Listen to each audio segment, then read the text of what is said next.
Welcome back to the channel. In this video, I'm going to talk about 7 ways to burn more body fat, 7 evidence-based ways to burn more fat. So each of these is based on either scientific studies or on clear physiology, the way the body works and how you can make a clear connection. If you're new here, my name is Ben. I'm a PA, which is similar to a doctor, and I have a lot of personal experience with fasting, so I talk about that. And I also have spent a lot of time learning about nutrition and health so that I can help people like you improve their health.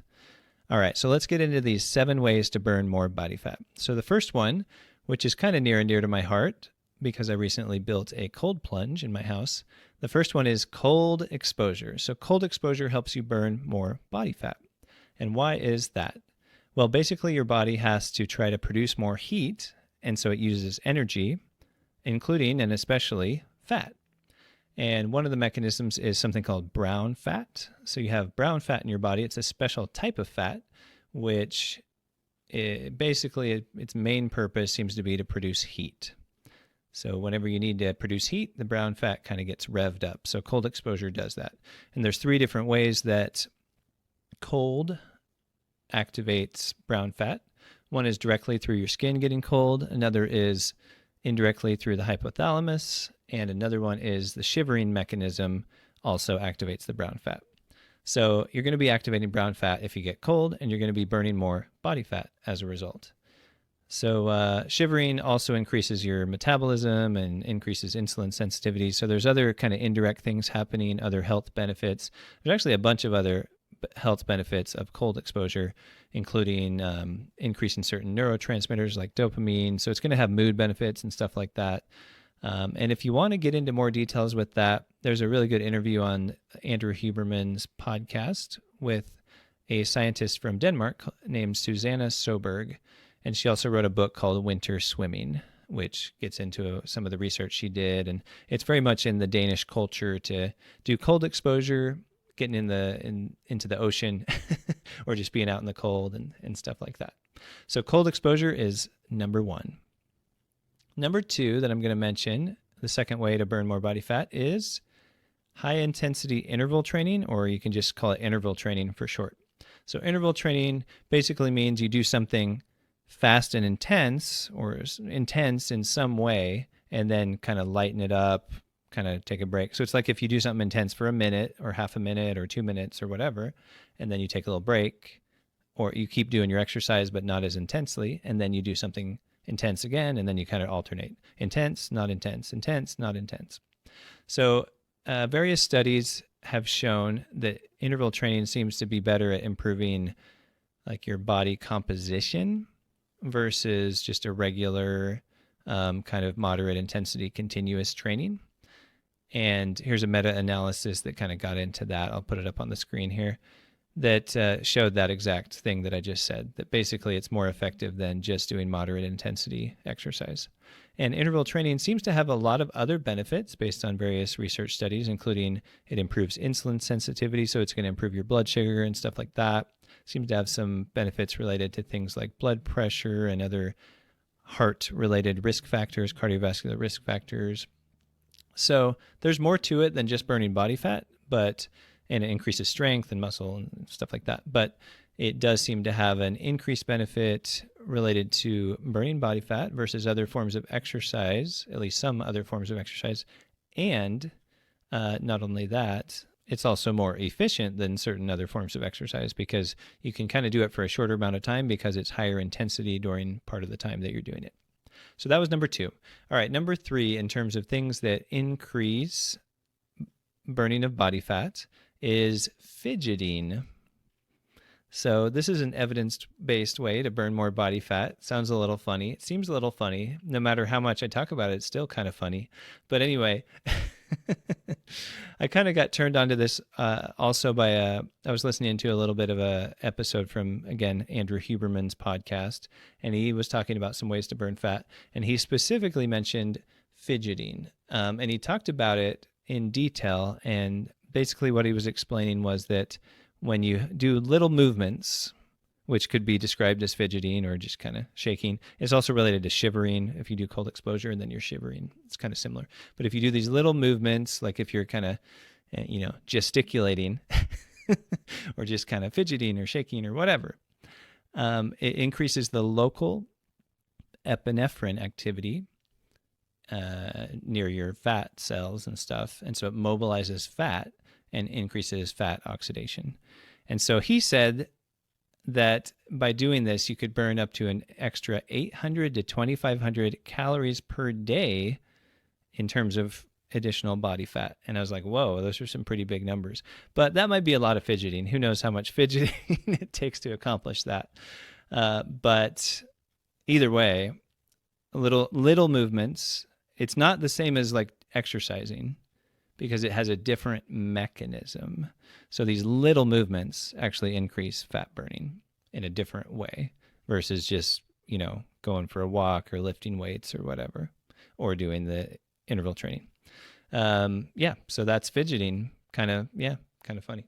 But anyway, the fourth one is number 4, ketosis.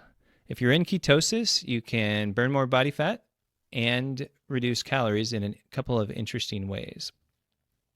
So the first thing is kind of obvious, which is, if you understand the physiology, which is when you're in ketosis, that means your insulin is low, means you're tapping into your body fat more than you normally would be and using fat as your main energy source. So first of all, the fat stores are released. They're freed to the world. Versus if you're eating a lot of sugar or something, then your insulin's high and you can't use your body fat for energy because it's trapped. So that's kind of the simplistic but true way of looking at that. But there's another interesting way that being in ketosis reduces body fat. And that is you're going to pee out the fat indirectly. You're going to pee out the ketones, which are made from fat. So, for example, right now I've been fasting for a few days. And I'm doing this week-long fast, kind of a modified fast, where I'm using some electrolyte supplements and little training wheels and things. But I do this about once a year lately, in the last couple of years, where I fast for a week. I used to do it more often. But right now, if I go pee on one of those ketone test strips, it's going to turn dark purple, which means very high ketone levels. And so there's a bunch of ketones floating around in my body, and a lot of them go out in the urine. So some of them go out in the urine anyway. So when that happens, energy is going out in the urine and it's coming from body fat. So that's just kind of an interesting, kind of funky way that you're actually reducing body fat if you're in ketosis. All right. So the next one, number 5, the fifth evidence-based way to reduce body fat is fasting. So I just talked a little bit about that. When you fast, if you fast long enough, your insulin goes way down. You start using body fat as your main source of energy. You have a bunch of ketones, not to mention fatty acids, in your bloodstream that you're then mobilizing and using for energy. And so it's pretty basic, pretty straightforward how that increases fat burning. Now, depending on your health state, it may be, it depends on like what type of fasting schedule and how long you need to fast and so forth to really see this effect. Now, if you do prolonged fasting, it's very clear that you're going to reduce body fat about as rapidly as it's possible to do. You could combine that with some of these other things I've talked about. You could be fasting and fidgeting, and you're already in ketosis, and you could do cold exposure. And I'm kind of doing the cold exposure this week too, because I got my cold plunge the day before yesterday. But anyway, so fasting. So I do have one study I was going to show here. So this is a recent study on several subjects that fasted for a week, and they kind of did a bunch of tests on their blood and so forth. And I want to read this paragraph to you. This is from some of the analysis of that research study. And it says, as expected, the researchers observed the body switching energy sources from glucose to fat stored in the body within the first 2 or 3 days of fasting. The volunteers lost an average of 5.7 kilograms of both fat mass and lean mass. After 3 days of eating after fasting, the weight stayed off. The loss of lean was almost completely reversed, but the fat mass stayed off. So at least in this protocol with these people, with these several people that they were studying, the lean mass, things like muscle and bone and whatever, came back once they started eating, and they're probably exercising a little bit and stuff, but the fat mass stayed off. So if you do fasting right, then you can lose body fat and maintain your lean mass, maintain your strength and so forth. And you got to do some exercise afterwards and whatever, just to kind of make sure you're maintaining that, testing your strength and stuff like that. So that's fasting. But the other thing I would say about that is, there's various equivocal studies out there about whether something like what we call intermittent fasting or time-restricted eating has a really beneficial effect on weight loss or fat loss or whatever. So the thing I've kind of noticed about that is a lot of those studies aren't really fasting. They're just doing other things that they call fasting, but also it depends a lot on your health, because if you're very insulin resistant, so if you're overweight and you have a fatty liver and high blood pressure, you're probably very insulin resistant. And if that's the case, you might need to do a longer fast to really get things kick-started, because you need to kind of improve your insulin sensitivity, which, by the way, the cold exposure and the interval training and things like that help with that. But also doing a little bit longer fast will help clear out some of the fatty deposits from your liver and get your insulin sensitivity improved. And it'll improve it in other ways, but the liver is kind of an important piece of the puzzle in that regard as well. So it's worth considering that it depends a little on your current health state and other factors, what else you're doing in terms of your health, how much this short-term fasting where you fast for part of a day or whatever, how much of an impact that's going to have. Also depends on what you're eating. It depends on a million variables, but the longer fasts are a very reliable way to burn a lot of body fat. All right, so moving on. So the next one is resistance exercise. So I've talked about exercise, but this is something a little different. So resistance exercise, meaning lifting weights or using body weight or whatever, but you're testing your muscles, you're kind of stressing your muscles enough that they're going to get a little fatigued and feel that resistance. This is good for anyone, by the way, any age, except maybe a little baby. But older people, women who are often resistant to doing resistant exercise. Because they think they're going to get bulky. Probably not going to get bulky unless you take steroids. But anyway, resistance exercise is good for everyone because you lose muscle as you age, and it has a bunch of benefits. And it just kind of helps you maintain your strength and stuff like that. So why is resistance exercise a good way to burn body fat? Well, you burn some while you're doing the workout. There's also a continual burning of fat for up to 72 hours afterwards, called an afterburn by some. And that's probably like the energy expenditure of rebuilding the muscles. And then you got to maintain the muscles. So your body's going to be using a little extra energy to maintain the muscles. So that's like using more calories, some of which would come from body fat, potentially. And then there are various other benefits of resistance exercise. Like it has a lot of hormonal effects, and it'll help you increase bone density and better balance and function and less injury risk and so forth. And some of those hormones that are getting shifted around will probably increase your fat burning, as it kind of tends to improve your body composition and so forth.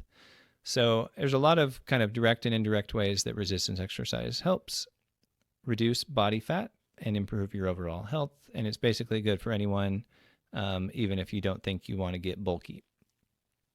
All right. The seventh and final way, I guess, to reduce body fat, evidence-based way, or a way that you can clearly explain with physiology or science, is chill out.